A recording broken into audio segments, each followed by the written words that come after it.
পৃথিবীর সবচেয়ে বিস্ময়কর জীবগুলোর মধ্যে একটি হলো রেডউড গাছ।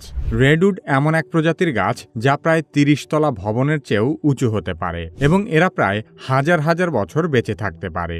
বিশ্বের সবচেয়ে উঁচু এবং বৃহত্তম গাছ হিসেবে পরিচিত রেডউড লম্বায় এতটাই বড় হয় যে ক্যামেরার একটি ফ্রেমে এসব গাছের ছবিও তোলা যায় না। সে কারণে ন্যাশনাল জিওগ্রাফিক অসংখ্য ছবি জোড়া দিয়ে রেডউড গাছের একটি হাই রেজুলেশন ছবি তৈরি করেছিল। প্রকৃতির অসাধারণ বিস্ময় রেডউড গাছ এতটা বড় হয় কিভাবে সে সম্পর্কে জানব কি কেন কিভাবে এই পর্বে।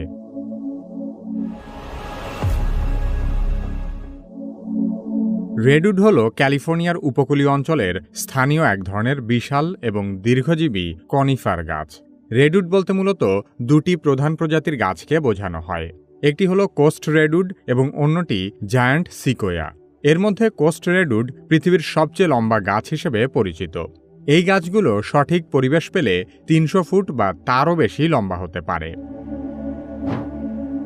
রেডউড গাছ এত উঁচু হওয়ার অন্যতম একটি কারণ হল এদের কোষের গঠন এবং বৃদ্ধি প্রক্রিয়া অন্যান্য গাছের চেয়ে আলাদা। সাধারণ গাছের মতো এরা শুধু মাটির পুষ্টির উপর নির্ভর করে না, বরং বাতাস এবং কুয়াশা থেকেও আর্দ্রতা সংগ্রহ করে। এই অতিরিক্ত পানি সরবরাহ তাদের দ্রুত এবং দীর্ঘ সময় ধরে বেড়ে উঠতে সাহায্য করে।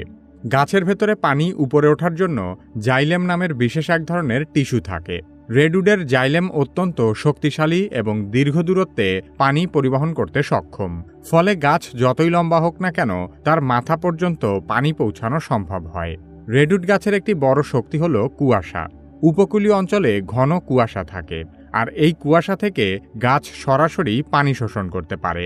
পাতার মাধ্যমে পানি শোষণ করার এই ক্ষমতাই রেডউডকে অন্যান্য গাছ থেকে আলাদা করে তুলেছে। এমনকি গবেষণায় দেখা গেছে রেডউড গাছের মোট পানির প্রায় ৩০ থেকে ৪০% আসে কুয়াশা থেকে। এই অতিরিক্ত পানি তাদের এত বড় হতে সাহায্য করে। রেডউড গাছ এত বড় হলেও এরা সহজে ভেঙে পড়ে না, কারণ রেডউড কাঠে ট্যানিন নামের এক ধরনের রাসায়নিক পদার্থ থাকে, যা কাঠকে অত্যন্ত শক্তিশালী এবং প্রাকৃতিকভাবে পোকামাকড় প্রতিরোধী করে তোলে। এছাড়া কাঠের গঠন এমনভাবে তৈরি যাতে গাছের পুরো শরীরের চাপ সমানভাবে বিতরণ হয়। রেডউড গাছের ছাল বাকলও অত্যন্ত পুরু। কখনো কখনো এসব বাকল প্রায় ১২ ইঞ্চি পর্যন্ত পুরু হতে পারে। এই পুরু ছালের কারণে বনে আগুন লাগলেও রেডউড গাছের কোনো ক্ষতি হয় না। আমরা জানি কোনো গাছ যত উঁচু হয় তার শিকড়ও মাটির তত গভীরে যায়, কিন্তু সবচেয়ে অদ্ভুত বিষয় হলো রেডউড এত উঁচু গাছ হলেও এদের শিকড় মাটির খুব বেশি গভীরে যায় না, বরং এসব শিকড় মাটির উপরের দিকেই ছড়িয়ে পড়ে। তবে রেডউড